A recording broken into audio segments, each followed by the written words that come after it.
Hello and welcome to Gript's weekly live stream. I am your host, Fatima Gunning, and today I am delighted to be joined by my colleagues Ben Scallan and Gary Kavanagh. Now, we have quite a bit to discuss this week, but I want to start off with Ben. You had one of the biggest stories of the week. I think it's fair to say you had a bit of Harris and Harris drama. Can you talk to us about what happened there? Yeah, the two Harrises that, as some people will have seen last week, I published an article on Gript.ie about the fact that Garda Síochána for the last several years have been recruiting at IPAS centres explicitly. I submitted a Freedom of Information request where I said I'd like to see all of the venues that Garda Síochána have been recruiting at since 2019, and could you collate all of that information for me? So they did after some back and forth, and one of the things that jumped out at me was that several of the venues listed were explicitly labeled as IPAS centres, and they had it filed under community outreach to a minority group for recruitment, or words to that effect. And so this was clearly part of their diversity strategy. I followed up with their press office and I said, could you tell me a bit more about this? And they said, yeah, we've never hidden this. This is something that we've been quite open about. We've put out press releases about it in the past, and it's something we've been doing for a while. And we wanted the Gardaí to more accurately reflect the people of the country that they serve. And we think that this is a great way to go about that. So I was interested in this. I thought that our readers would be interested in this. So I went along on Monday and I asked Garda Commissioner Drew Harris if he thought that this was a good idea, given that so many members of the asylum seeking pool that we have in this country who are within the IPAS system are not real asylum seekers. They're not real refugees, should I say. They're not actually going to be in the state long term. Many of them will be deported, or at least they should be. And so is it really a good use of our state's resources and time to be recruiting at these centers when we don't even know if the people we're talking to are going to be in the state 6 months from now? And he was totally and utterly perplexed by this. He seemed completely gobsmacked and like he had no idea. He looked at me like I had two heads, and he said, first of all, I have no knowledge that we are holding recruitment sessions. That doesn't sound right. And second of all, refugees cannot become a Gardaí. It's not allowed. You have to be an EU citizen or an Irish citizen, and so that wouldn't make any sense. And then at the end of the briefing, as many people have seen by now, his own press officer corrected him, because there are several criteria. You have to be a refugee, so you actually have to have been granted refugee status. So if you're merely an asylum seeker, you cannot become a Garda. That is true, because your status is indeterminate. But as long as the state has said, yeah, you're a real refugee, you can then go on to become a member of Garda Síochána. And also, if you've just lived in the state for a certain duration of time, that also is a factor. So anyway, long story short, I then asked Taoiseach Simon Harris if he thought that this was appropriate or a good idea. And he said that it wasn't, for the reason I just mentioned. We don't know the status of these people, so why are we wasting our time trying to get them to consider a career in Garda Síochána when it might not even be relevant? So anyway, yeah, it's caused quite a bit of a stir. The commissioner was there getting grilled in an Oireachtas committee just last night about this. There were Sinn Féin TDs asking him about it, and he was correcting the record and clarifying his remarks. So yeah, it seems to have been of great interest to a lot of people who have been listening to it. Yeah, like it just seems to me to be a very peculiar angle to target people who have, if you're an asylum seeker, you've obviously just come to the country. Like I know there have been cases, for example, that man Kadima Mbuye, who was, I think I referred to him in an article as the masturbating menace, because he'd basically been here for 10 years as an asylum seeker. So look, I've just said that most asylum seekers have obviously probably gotten here quite recently, but it seems like a strange thing, because being a member of Garda Síochána is an extremely sensitive role. You know what I mean? And obviously people who come here legitimately and are granted the right to do so do have the right to work and to earn a living. But I would question if it's appropriate to have people who might not you know, they don't, like, in fairness to them, I used to live in Japan and Korea. There's no way in hell I should have been a member of the police force in either of those countries, even though I spoke the language at all, because I just don't know about, you know, it just seems to me to be a particularly peculiar angle to take when it comes to recruiting for that sensitive of a role.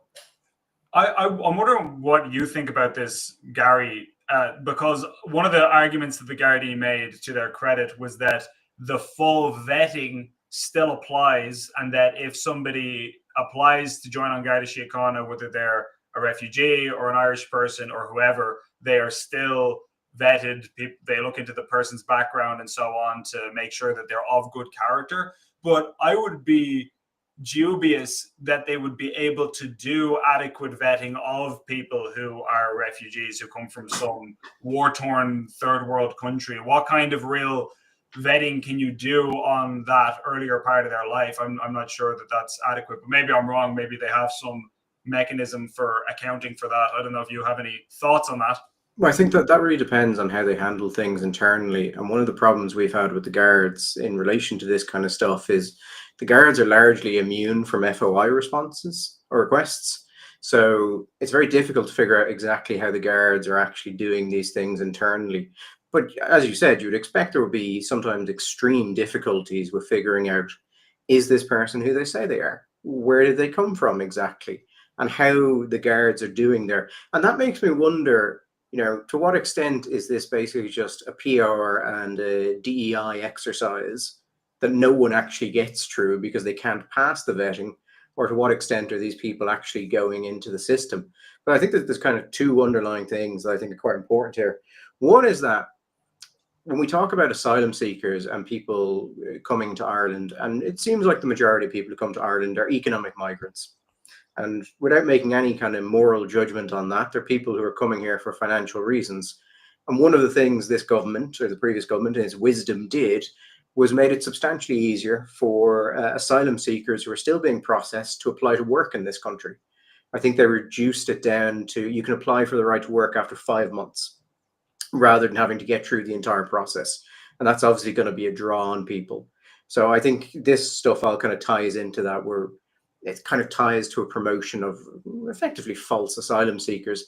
But the thing I find quite interesting when we hear Drew Harris say that he doesn't know anything about this is I would suspect that this is coming from the Garda HR directive, or the the people and development section of it. Now that is headed by a woman called Cook. Now Cook was the head of HR in the PSNI until about 2021. And I understand she worked with Harris before that, and that Harris kind of brought her over. So if Harris isn't familiar with this, she's the most likely person to have pushed for this or to put it in place. Now, we can't know that for certain because we just don't know that information, but that would seem reasonable considering she heads their HR department and their development office. So how is it that we have something like this, which is very sensitive, politically even, and also because, there's a question of vetting and things like that, which is most likely being pushed by the person that he brought in personally, and yet he has no understanding that it's happening. Like, you think even just generally, Drew Harris should understand how the guards are recruiting people, and yet you've had recent stories on this, but also in some of the mosques that have been well known in security circles for a period of time as of interest, shall we say. The sort of things that you might question why the guards would think it would be appropriate to go there and to try and hire from these places. And to be honest, it just doesn't seem to make a lot of sense. This seems like something that's been done by someone who has no understanding of the actual ground they're standing on. Yeah, I mean, this entails a little bit of mind reading on my part. I obviously don't know how he felt, but did either of you get the impression from watching his reaction that he thought recruiting in IPAS centres and recruiting refugees into the Gardaí was a ridiculous idea? He had a sort of a demeanour where he almost seemed to be saying, the subtext to me seemed to be like, why would we do that? So that would be crazy. Of course we're not doing that. Like, what kind of lunatic would think that was a good idea? He didn't say those words, but that's the vibe I got. And so no doubt he went back to his office and was told, actually, Drew, we've been doing this for years. And he probably spat out his coffee. It seems like he probably understands even implicitly, that this is not really a sensible way to go about running a law enforcement organization. I mean, it kind of ties into some of the other stuff we've seen happen with the guards as well, like the massive amount of like diversity officers and things like that we've seen pop up in the guards over the last kind of years. They're focusing much more on these areas, but just from kind of Drew Harris's reaction, I think you're reading it was right. He looked legitimately kind of baffled at the idea that this would be happening. And I wonder if, as he comes to the end of his term, or actually, I mean, he should be gone by now, he's just kind of lost kind of control of where the organization is going in certain things. But again, I mean, you know, the guards are black box. Like, it's very difficult to figure out what's going on internally. Occasionally you'll hear things from serving members, but it's always off the record, and you know, you're not going to get anything from the press office. So to a certain extent, you basically, as you probably know, you try and tip around the edges to try and get stuff at FOI that they'll actually, you know, and other than that, they're basically impossible to deal with. I mean, this, I don't want to put them on blast too hard, but as you know, Gary, because I was corresponding with you about this earlier in the month, people might be interested to know that I applied to receive this information by FOI, and they finally came back and gave it to me in an absolutely illegible form. It was like they had taken the documents, printed them off, and then really badly scanned them to the point where, like, I've got perfectly good eyesight. I don't need glasses or anything, but you're there squinting. You can barely read what it is. It's blurry. It's smudged. You're like, what the hell am I looking at? And so I had to ask them and say, this is unacceptable. You need to give me a better copy. The FOI officer on the phone, he said, no, you're right. It is unacceptable. You know, I take your point. We'll get back to you on that.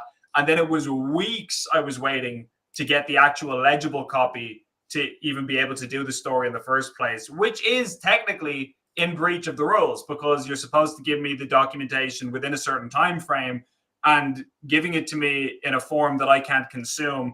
By the way, even when they gave it to me then, it wasn't even, they gave it to me in loads of different parts where it was legible, but it was split into a whole load of documents that you aren't even able to search. You know, if you do a Control F, you can usually look for keywords and find exactly what you want. So I'm not saying they did this intentionally, but it was almost as if you were trying to make it as inaccessible as possible. I'm not saying that is the case, but I'm just saying if you tried to make it inaccessible, you couldn't have done a much better job. So yeah, that's the joys of being a journalist and dealing with stories like this.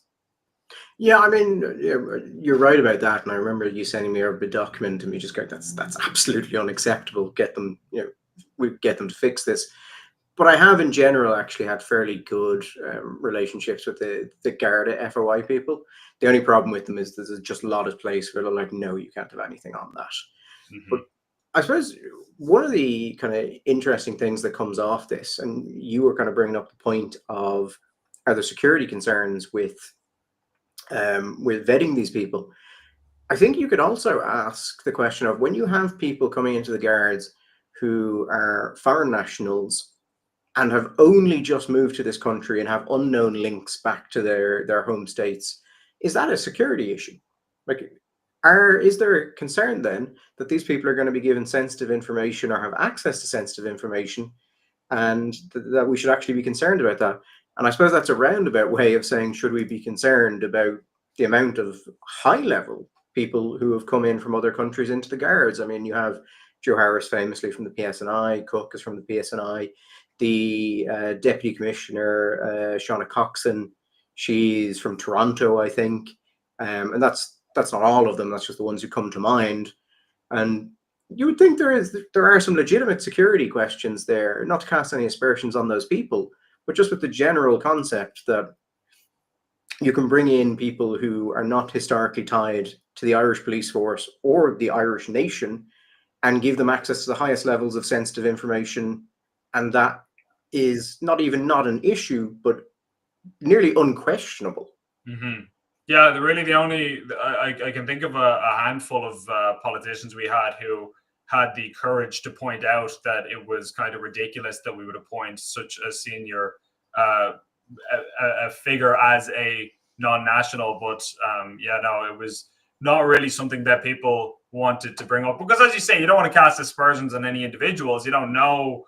I don't know anything about you know, this individual or that individual or their individual character. It's more just the principle of the thing. And actually, on the topic of Shauna Coxon, you might be interested in this, Fatima. This is a video which will be dropping later today, so everybody here can have a sneak preview that at the same briefing, I asked another question later in the exchange, which we haven't posted yet. It's going out shortly, where I asked Drew Harris about this new report on the policing strategy that they're going to have for the next couple of years. And in it, it talks about all of these ultra woke ideas which refuse to die, like unconscious bias. They're talking about how they need increased diversity within the police so that they can avoid unconscious biases towards different identity groups and communities and so on. And for those who don't know, many of us will be familiar with this, but if you're not, what they mean by unconscious bias is that you, as an Irish person, let's say, are subconsciously racist or bigoted towards gay people or foreigners or whoever. And you might not even be aware of it. You might think, oh, no, I'm not racist, I'm not homophobic or whatever, but deep-seated within your core, because of cultural factors and so on, you just have this sort of subtle animosity. And so therefore, you can't be trusted to police those communities fairly. And that's why we need more Gardaí from every different type of identity group to try and avoid this. This is effectively the subtext of what's being said. So yeah. I asked Drew Harris and I said, is this not a gross insult to ordinary members of An Garda Síochána? Are you not insinuating that they're all a pack of racists who can't be trusted to do their jobs? And he immediately deferred it to Shauna Coxon. He says, I believe Ms. Coxon will have a response for you on that. And she said, I don't know why that's in the report. I don't know the rationale behind it. That was written by this commission or this bureau. They put it together and they made a recommendation. And this is a common practice for many police forces around the world. They've been implementing these kinds of policies. So you would have to ask them why that's there. I can't talk to the rationale behind it, which was kind of absurd because it was a Q&A about the report. It was there. We were launching this report that the Gardaí unveiled.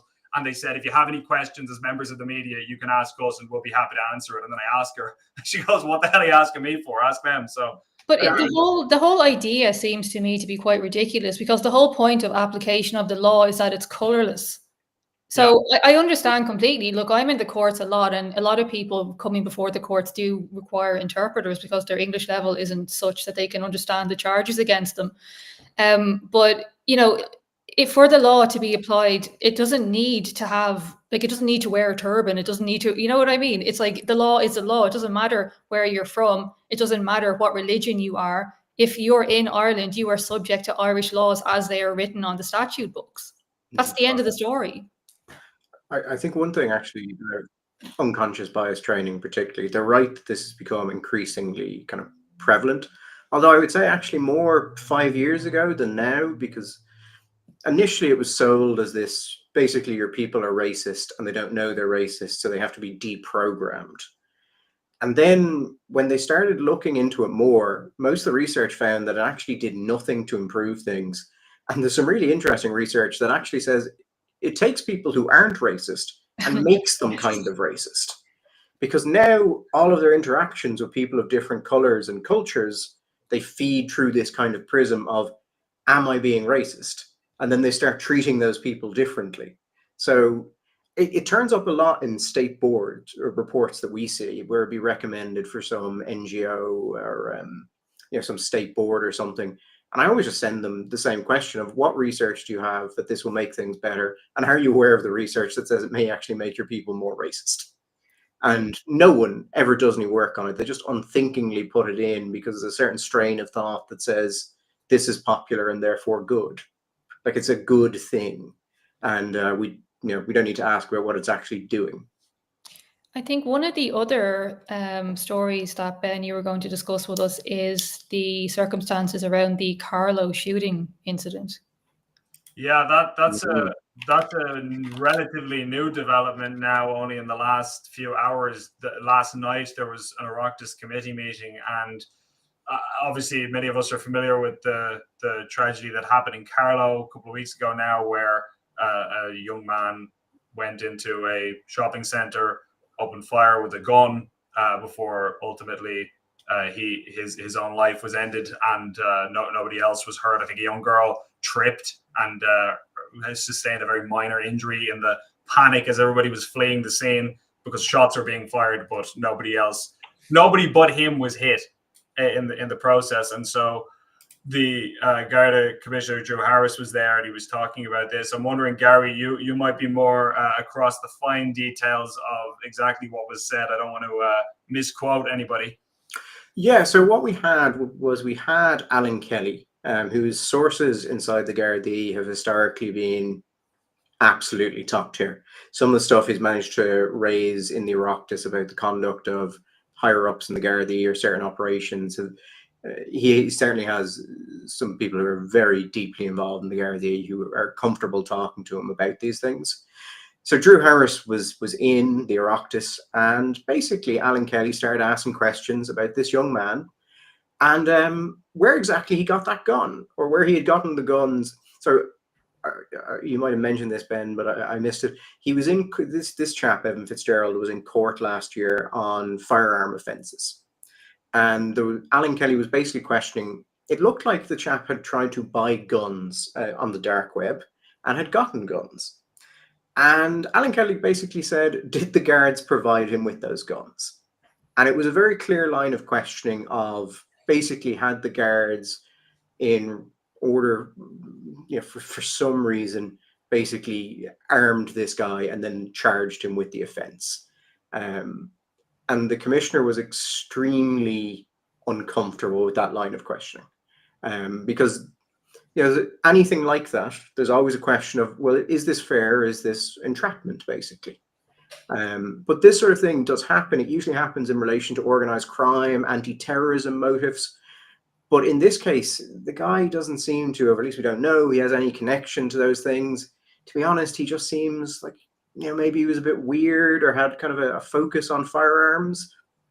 But nothing we've seen so far about him, other than the fact, I suppose, he shot up a shopping center, indicated any harm. And even there, he didn't target anyone other than himself. So I think there's a question now of how exactly, did the guards supply this guy with firearms? How exactly did he come to their attention? And what exactly were they doing? Was it appropriate in this sense? And basically, we got no answers from the commission on that, other than answers that were so specifically worded that it sounded like, yeah, we may have given him guns, but I'm absolutely not going to admit that right now. Because, I mean, we don't know what happened in this instance. We can't say that this is what's going on, but it is not unprecedented that in certain countries in the West, we've seen cases where law enforcement agencies infiltrate or in an undercover capacity will try to nudge people towards doing something illegal with the purpose of then arresting them later. So we saw in the US, I believe, there was a kidnapping plot for I believe it was Gretchen Whitmer, and there were these kind of right-wing fanatics who were going to kidnap her, and they all got arrested and so on. But after that transpired, it came to light that they had kind of been pushed towards that. By the way, none of this absolves people of individual responsibility. Like, unless you're kind of an unstable lunatic, you're not exactly going to be enticed to kidnap a politician. So I think they clearly are responsible for their own actions. But it's just to say that, we know that there have been instances. I mean, there was a report I did a couple of years ago about how German police were in the process of creating neo-Nazi and jihadist propaganda from anonymous accounts so that they could suck in people who were going down those rabbit holes and then monitor them or bust them later. So you pose as some kind of Nazi terrorist guy, and then when some young fella says, "Oh, I kind of like your ideas," then you go, "Aha, we got him," that kind of a way. So this was, and they said they had a whole program within the German police where the officers who were doing this had to be monitored regularly and receive therapy to ensure that they weren't actually becoming radicalized because if you're there posting extremist content all day, there's a risk that seeps into your mind, and then the police officer themselves become compromised. So they had to try and keep an eye on that. Anyway, mental stuff. So I'm not saying any of that is happening here at all. There's zero evidence of that. But I'm just saying that's not like the most outlandish thing in the world. Things like that have happened in other jurisdictions. No, and I mean, the UK police were famous for overstepping the bounds in relation to this kind of thing. They had the spy cop scandal. I think the reviews into which are still ongoing. But I mean, there you saw undercover members of the police have children with members of protest groups that they were trying to infiltrate. Just crazy, over the line stuff. Here, I think he was charged with 2 other people with firearm offences in March of last year, and then this seems to be a follow-on to it. And obviously the guards are going to face questions about this. Now, I mean, the guards may say, we legitimately thought he was a danger, and therefore we acted on this because he was looking for firearms, he was doing whatever. So we stepped in, and he was rightfully charged. And this is a tragedy following on from that. But that's not our fault. We had to do something.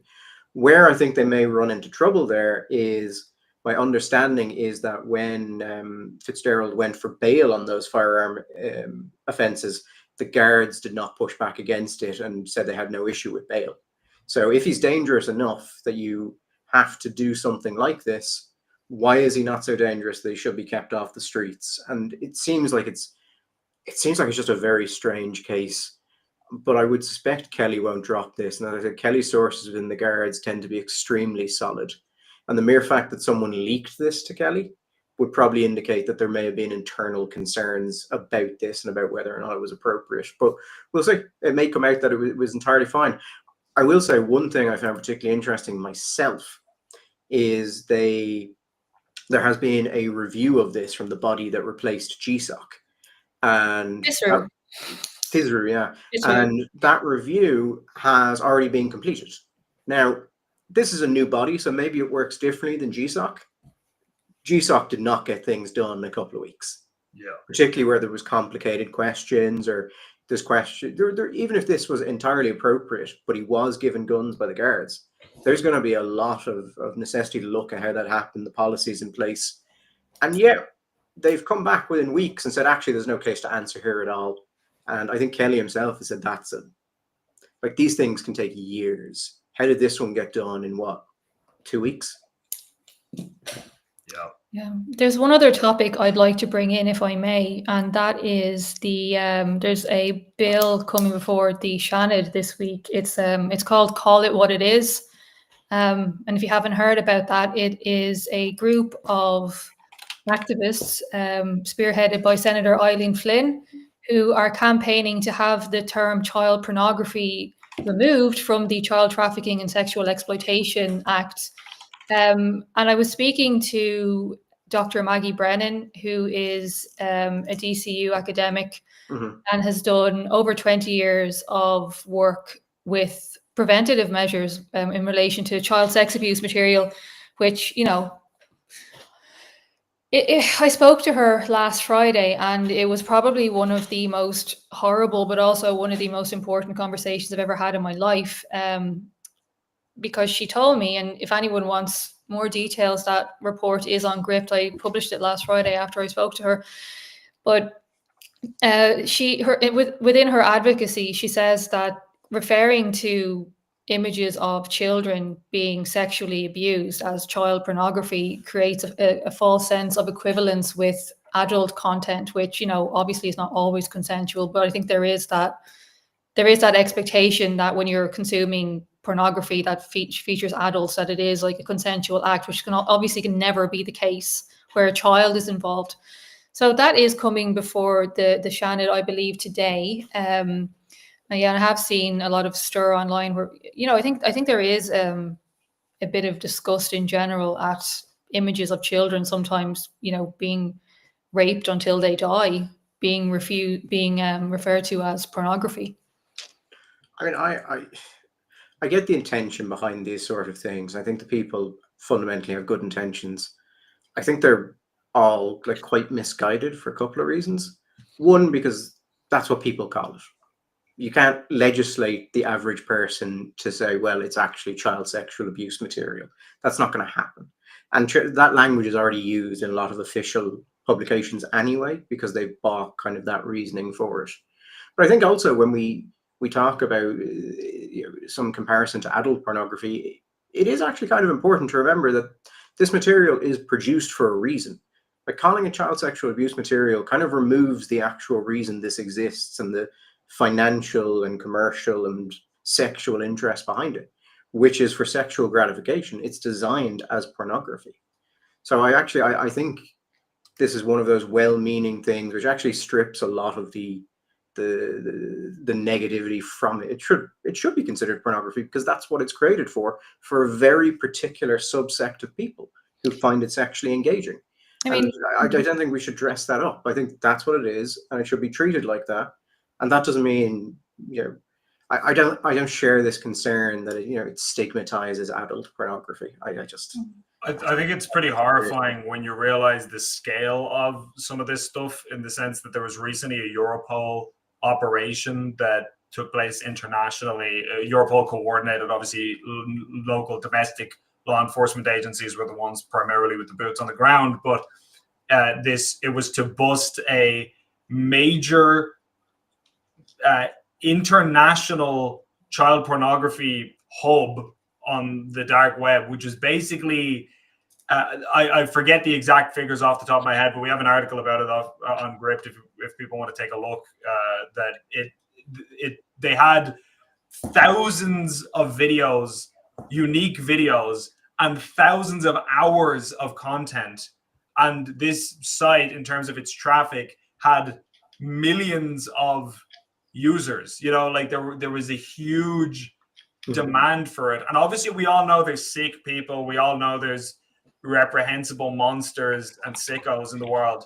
But the amount of traffic that was going here and the amount of content that existed in this depraved space was really shocking. You think of it as like, oh yeah, some infinitesimally small group of freaks in a basement who we need to root out. But yeah, and when you're dealing with the entire globe, it's a rather prolific and horrifying problem.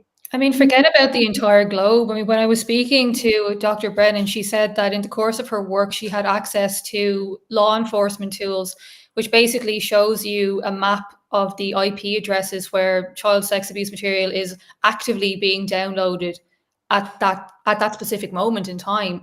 And she said that Ireland was covered in red dots. Ireland, just Ireland.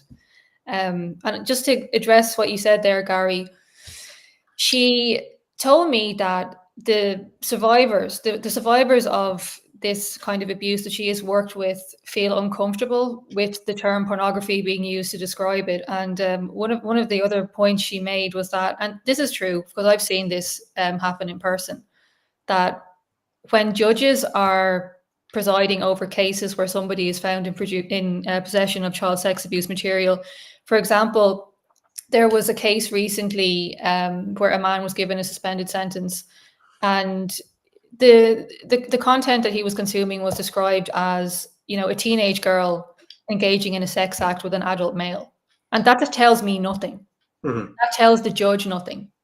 So judges are passing sentences based, and they don't know exactly what was done to this child.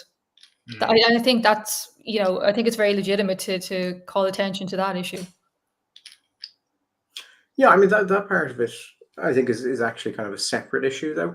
I mean, that's a question of procedure and how judges deal with this kind of internally.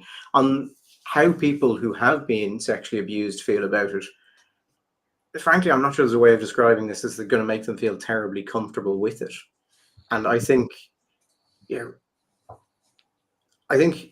as I said, I think moving in the direction these people want to move in sanitizes it. It doesn't destigmatize it, it sanitizes it. And we should always remember why this material is created, because the act happens for one reason, and then the propagation of it is for commercial and sexual reasons. Like, there are people who make money off this. It is a commercial product to them. And I think the current naming highlights that this is actually done for money. And I mean, to say that something is child sexual abuse material, okay, well, why? And someone says, oh, someone was watching child sexual abuse material. What does that mean? What were they doing with it? Were someone watching child pornography? You got a pretty good idea what they were doing with it. And she actually told me that there are people in Ireland who are commissioning the sexual abuse of kids in the Philippines. So they're here. She described it. She said it's basically on every street corner. It's everywhere. Obviously, not every single person. I'm sure that not every single person who was one of those red dots is doing this specific thing. But she said that people in Ireland are in touch with child traffickers in the Philippines. And she estimated that 1 in every 100 kids in the Philippines has actually been trafficked in some specific way related to sexual abuse. That they are in touch with these traffickers and they are commissioning the rape of a specific child. They, it's like, God forgive me for using this, but it's like going into a restaurant being like, yeah, I want that fish. And that's what they're doing to children. There was a quite interesting story about Pornhub actually recently. And it was basically about how they were treating underage sex videos and the amount of them that were on the site. And it was just unbelievable numbers, and it looked like quite lax moderation of them. It's like, it's not difficult to find this material, which means that it's probably produced in large quantities. And from what I've heard, you are right that a lot of it is produced in the third world, basically, and then exported back. And that was true. I remember reading a lot of material about the pedophile information exchange in the 60s and 70s, certainly the 70s. And you had the same sort of thing there. There was a lot of sex tourism and people going to third world countries for this and producing material there. So it's remained, like, as technology has increased, it's obviously become more prevalent, I think, is what I'm trying to say. But the victims have remained,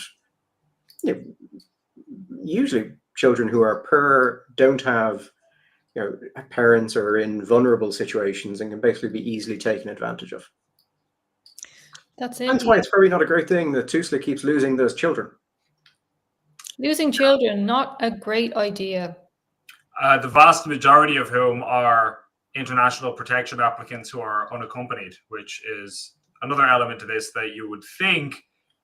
I mean, that we all here on this call, and I'm sure everybody watching, thinks that's reprehensible, that any child, regardless of where they're from, would be misplaced by the state's care system, particularly given that we know from reports that many of them then end up being exploited and abused by gangs of predatory men. So the fact that there are potentially vulnerable children from third world countries who are then victimized in that way once they come here into the care of the state is shocking. But you would particularly think that the NGO sector and the media and the politicians who have made it their raison d'etre to advocate on behalf of asylum seekers and refugees and so on, you would think that they would care, but we've heard very little about that since the initial reports dropped. It seems remarkable that such an outrageous thing would happen and nobody seems to give a rat's except the far right, The interesting thing about those reports that highlighted some of the concerns with TUSLA and children missing, my understanding is that those reports were kind of a last-ditch effort by the researchers who had done the work and had tried to get TUSLA and politicians interested in these failings and basically didn't get any pickup. So they decided, well, we'll have to write a report, we'll have to make it public. But my understanding, I could be wrong in this, is that was the end of a long process of people basically not caring. The people who should have cared just didn't. And I mean, TUSLA is, I think if you talk to anyone who's been looking into state agencies for a while, there's a general agreement that TUSLA is probably the worst organization in the state. It's deeply dysfunctional. Some of the things I've heard them do to people in their care are inhumane, but they're nearly impossible to report on because so many of the people involved either have professional confidentiality requirements, but no one will go on the record, and it never goes anywhere. But there's a long history of fairly horrible stories about Tusla doing the rounds. And they're extremely litigious. They are the only state agency which has ever threatened to have me jailed. Well, can't that was the Barbie story, was it? That was the Barbie story, yeah, where we unknowingly breached a court order that we didn't know existed because it wasn't reported that there was barring order on anything that had been said. But Tusla made that very, very known to us and then started threatening. I think they got up to several years imprisonment before we actually took the story down. That would have been great for your career, all things considered. I wouldn't wish that on you, but you have to think long term about these things. No, I mean, when they first came to us and it was like, you might need to spend a month in prison, I was like, that'd be good for my career. I'd spend a month in prison. And then they just kept cranking up and they got to several years. And I was like, right, that's okay, that's actually too much. Also, by that time, I was absolutely aware that anyone who wanted the story had saved an archive of it. So I was like, sure, I'll do what you're telling me to do. It doesn't benefit you in any way, though. The joys of being a journalist, people. This is what it actually entails. In case you're wondering, the daily life of working a job like this. Slowing down the legal threats long enough that people have time to save the article. But you can never go to people and go, by the way, you should save the article because I want to get around this legal ban. You just need to know to do it. Just want to thumb my nose at the state a little bit more. With that said, will we let people go enjoy their lunch break? I think I was just about to say that. We have run over time, but I think it was a very good discussion. I'm happy that we did. But thank you so much, everyone, for tuning in. We will be back next week. I hope at the same time. And, thanks, everyone. Have a great week. Hope you enjoyed. All the best. Best of luck, everybody.